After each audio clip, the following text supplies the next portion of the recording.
السلام علیکم۔ علامہ اقبال کی نظم شکوہ کا پہلا بند۔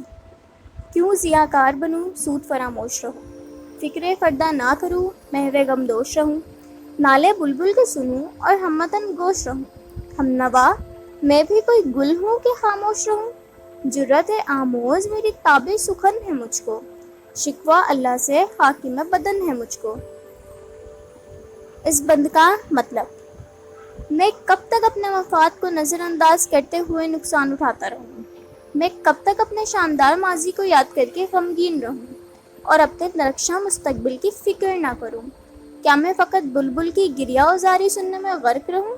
اے میرے ساتھی، کیا میں بھی کوئی پھول ہوں کہ بلبل کا رونا سن کر بھی خاموش رہوں؟ مجھے بولنے کی صلاحیت ملی ہے، اور یہی بات کہنے کا حوصلہ مجھے خدا کے حضور چند گزارشات پیش کرنے کی جرأت دلاتا ہے، وگرنہ میری کیا مجال کہ میں خدا سے شکایت کروں؟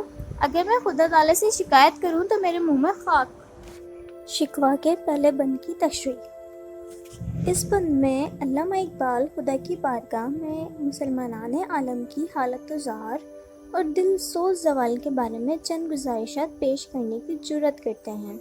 چونکہ خدا نے انہیں شعر گوئی کی خوبی اور شاعر کا حساس دل عطا کیا ہے، اس لیے وہ ملت اسلامیہ کی ترجمانی کے لیے آمادہ ہو جاتے ہیں۔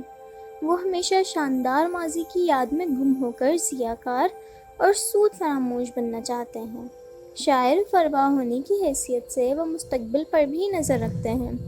انسانی زندگی کا چونکہ ماضی کے علاوہ مستقبل سے بھی گہرا تعلق ہے، اس لیے مستقبل کو نظر انداز کر کے محض ماضی کی یادوں میں گم رہنا زندگی کے لیے مفید ثابت نہیں ہوا کرتا۔